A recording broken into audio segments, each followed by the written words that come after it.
Hi, everyone. Welcome to our 2026 Responsive Grant Process Community Information Session. I'm Andrea Figueroa, and I'm the Director of Youth Success with the San Antonio Area Foundation.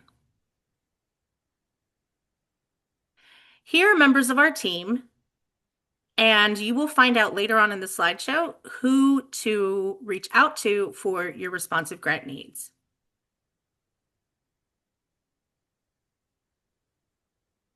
Okay, so just a little bit about us before we begin. This is our mission and our vision. And the core values on the right-hand side of the screen are the values that guide our work with our partners and one another.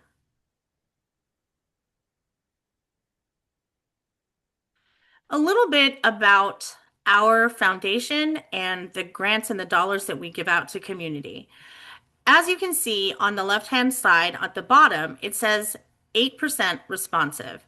That is the broken up dollar amount or dollar percentage of our responsive grants, according to the whole amount that we have in the organization. Our largest piece of the pie by far is 54%, and those are our donor advised funds.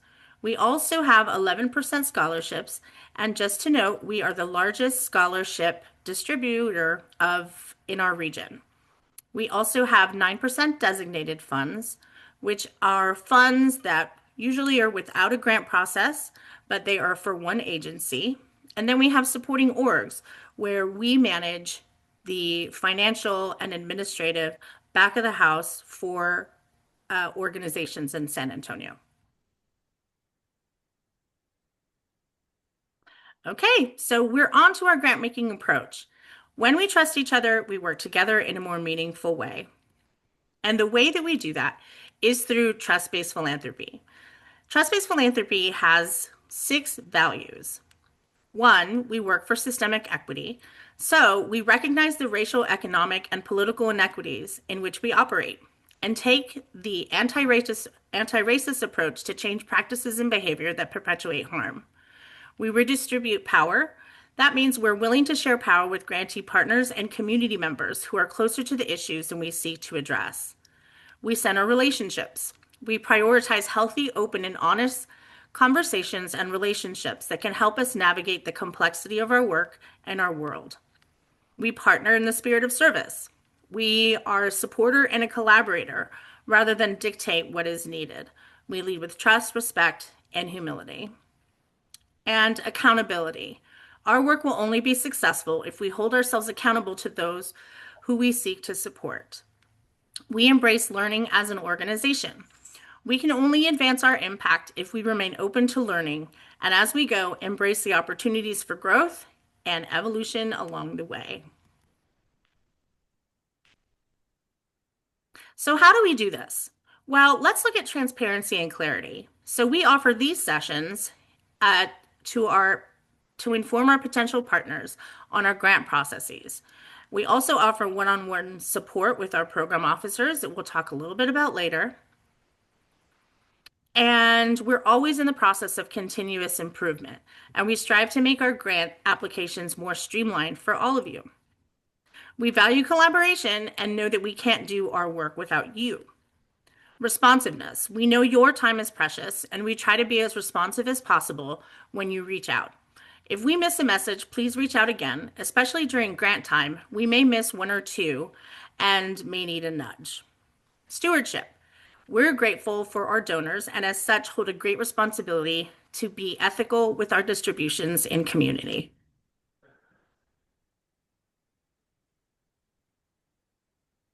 Okay, so our responsive grants. We're empowering organizations to meet their mission. As I mentioned before in this presentation, we are founded on trust-based philanthropy. So let's look at this. Equity. What does that mean to us? Equity, as far as the Area Foundation, we define it as a lack of disparity in life outcomes among groups of classified by identity, such as race, gender, ethnicity, age, physical ability, sexual orientation, etc. And we believe that equity is achieved when you Who you are or where you are from no longer predict your life outcomes.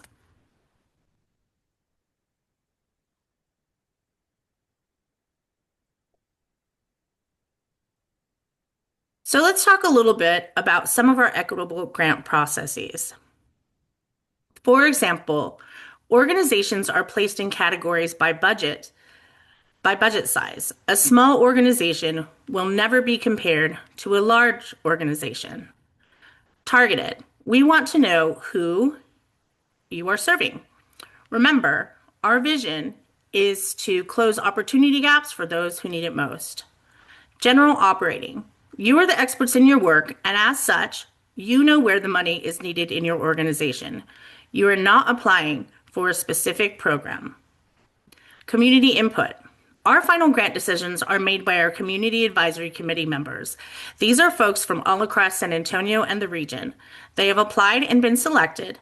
They are a mix of age, race, ethnicity, and expertise. A little bit about our eligibility. This is what it takes for you to be able to apply. So organizations must be a 501c3 and have a minimum of 1 year in operation by the application deadline. Nonprofit work must take place in one of our 8 service area counties, and you must align with our vision and the fund purpose.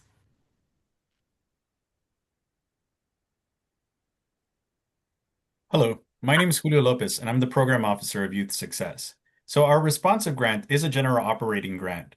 So this grant isn't tied to a specific program or event. Really consider the organization as a whole.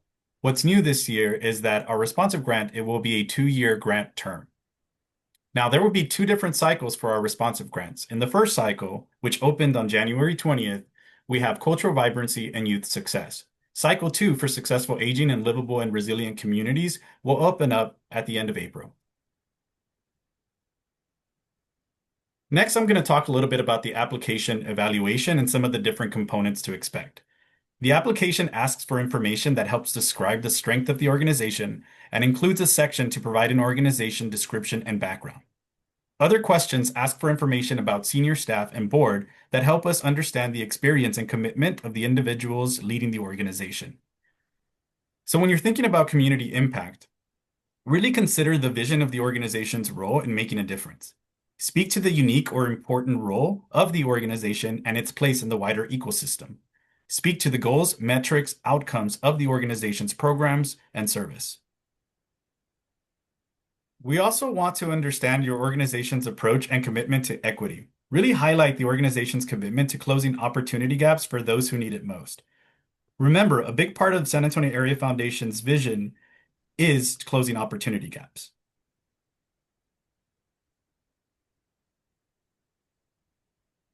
As I mentioned, there will be questions about the board and staff to help us understand the strength of the organization.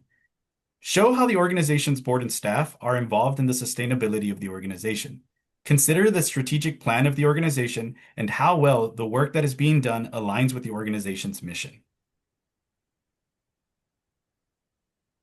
Finally, we look at the financial health of the organization to determine if the organization is in reasonable financial condition given its size and history. So, you'll have to provide a 3-year financial summary on a specific form that is linked to the application. There will also be a budget narrative section to help give context to the financials.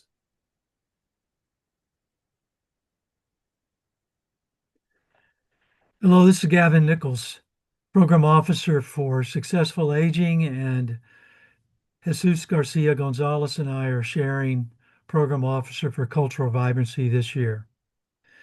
As part of our financial strength, we ask you to fill out a financial summary form.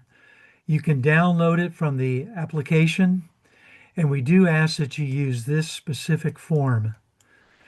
The way this works is you will give us your budgeted revenues and finances for the current fiscal year. For most of us, that is going to be 2026.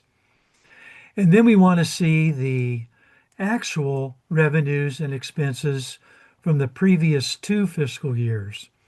And for most of us, that will be 2025 and 2024.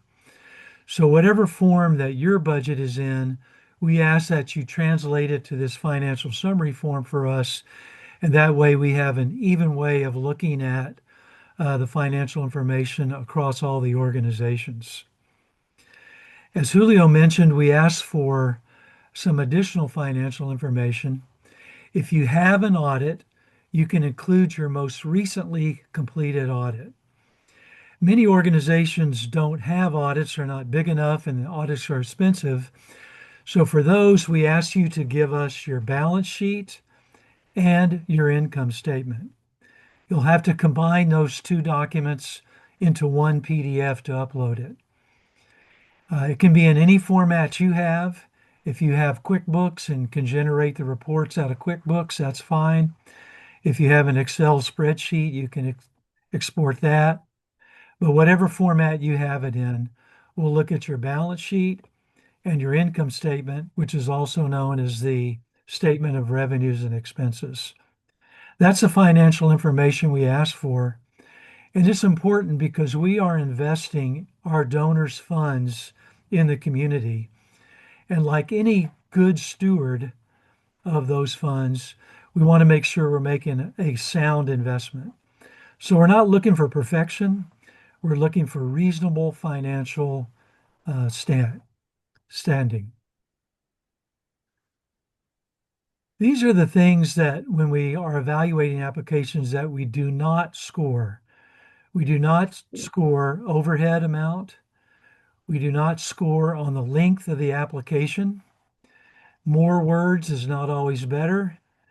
And you just want to be able to provide the narratives in a way that is clear and understandable, but you don't have to go to great length. We do not score staff salaries.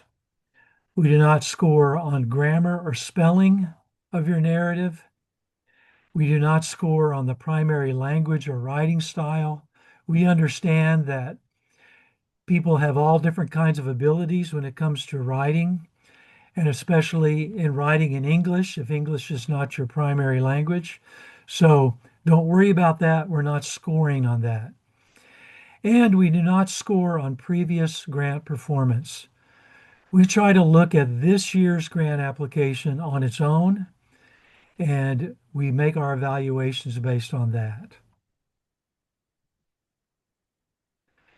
The things that are not eligible for funding from us are endowments. We don't want to fund for you to build an endowment. We do not fund capital campaigns. Those are handled in separate processes. We do not fund programs and services focused on religious worship or religious instruction. But if you have a religious-based organization, that's fine as long as you are serving the community and serving anyone in the community, not just people that are part of your congregation or part of your practice your religion.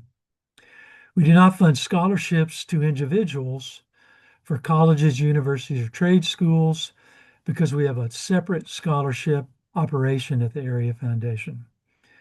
We do not fund K through 12 in-school education, and we do not fund political activities or lobbying efforts that are intended to influence legislation.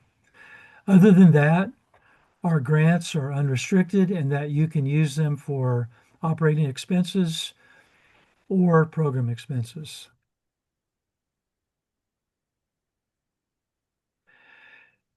These are the funding priorities that were established by our different fund holders and that are providing the funding for these responsive grants.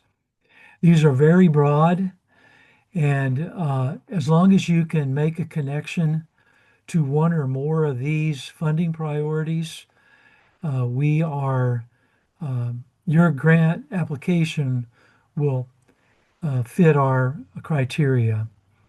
These cover arts, libraries or museums, expenses related to higher education, not the cost of the education, but other expenses related to it, mental health services, the prevention or treatment of illnesses, support for people with disabilities, including intellectual disabilities, support for older adults, support for child abuse prevention and mitigation, children and youth development, public parks, public radio, and/or public television. If you have a question about the work of your organization and how it fits one of these funding priorities, please contact Jesus, Julio, or myself, and we'll discuss it with you. A little bit deeper into successful aging and livable and resilient communities and what those impact areas include at the San Antonio Area Foundation. For successful aging, we're looking for organizations that support access to affordable, accessible housing for older adults, also modifications that enable older adults to age in place.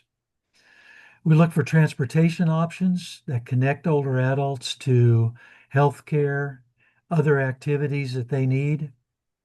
We look for organizations that provide meaningful social connections through their programming and the opportunity for older adults to socialize, and also providing support for caregivers and the people who support older adults. All of these things are part of what we consider successful aging.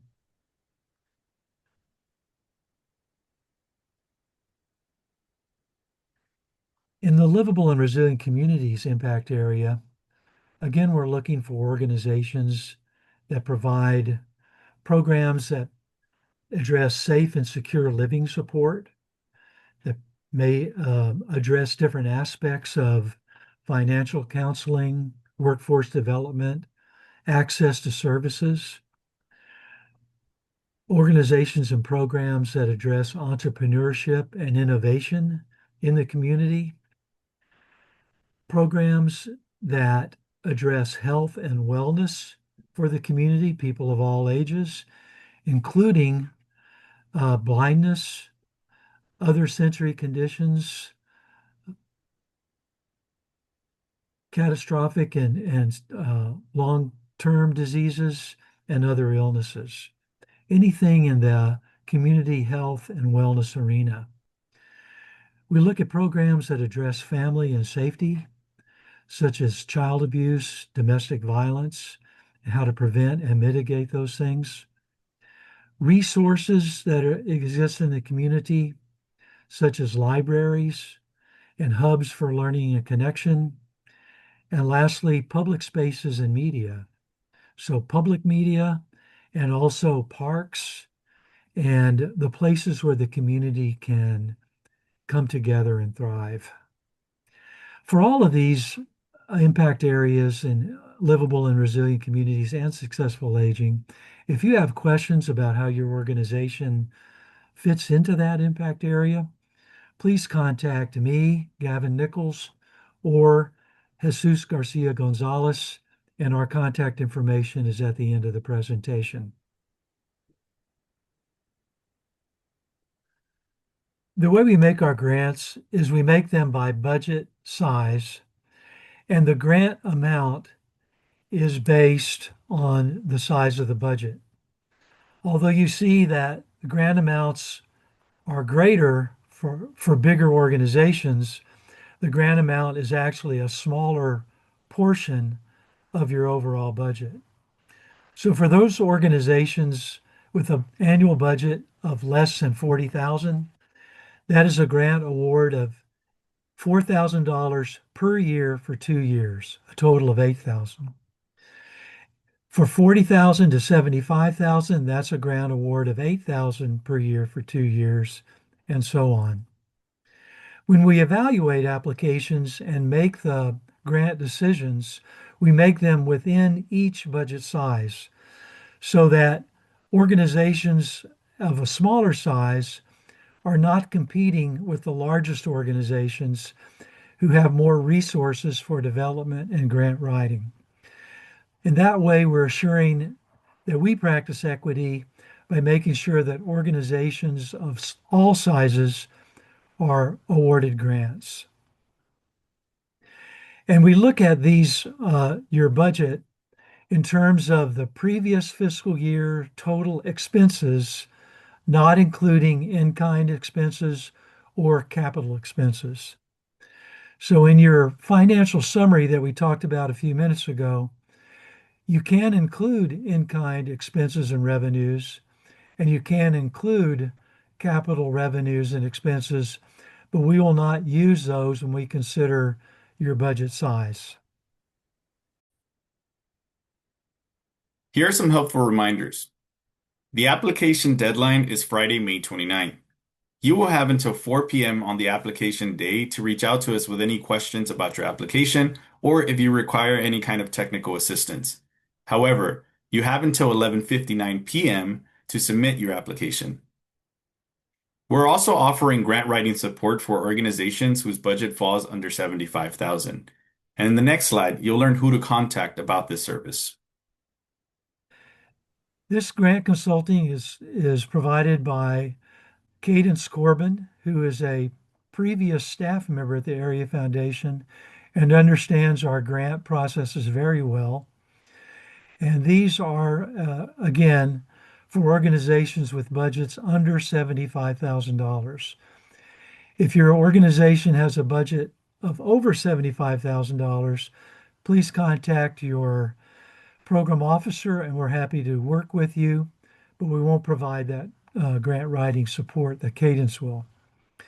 In order to access this service, please contact me, Gavin Nichols, at my email address, and I will make the connection with Cadence Corbin after we confirm that your organization is eligible for that service. I want to make a point that the work that you do with Cadence is work that's going to help you write a better application. She does not share the work that she does with you with us. We do not use that work that you do with Cadence as part of our evaluation. So please don't feel that you're at risk if you seek help because she's going to be very confidential about the work she provides. And you can continue to work with Jesus, Julio, or me with other questions you have about your application. Here's our timeline for both cycles. The application is open now. It opened on January 20th, and that deadline, as I said, will be Friday, February 20th. We'll go into our evaluation process, and grants will be awarded in June. And then the second year grant payment will be in June of next year. In cycle 2, that application will open on April 27th with a deadline of May 29th, and awards will be made in September. These are for organizations that will apply in our livable and resilient communities and successful aging impact areas.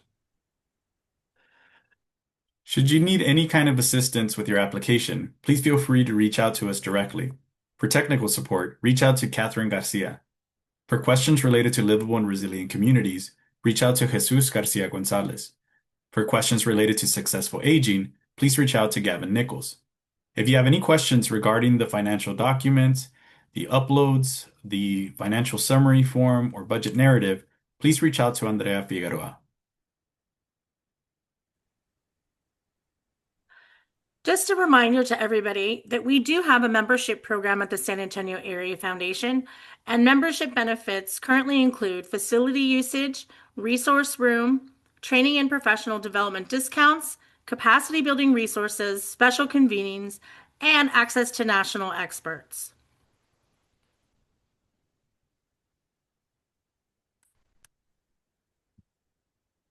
We are currently reimagining our membership program. So we just want you all to think about this as well.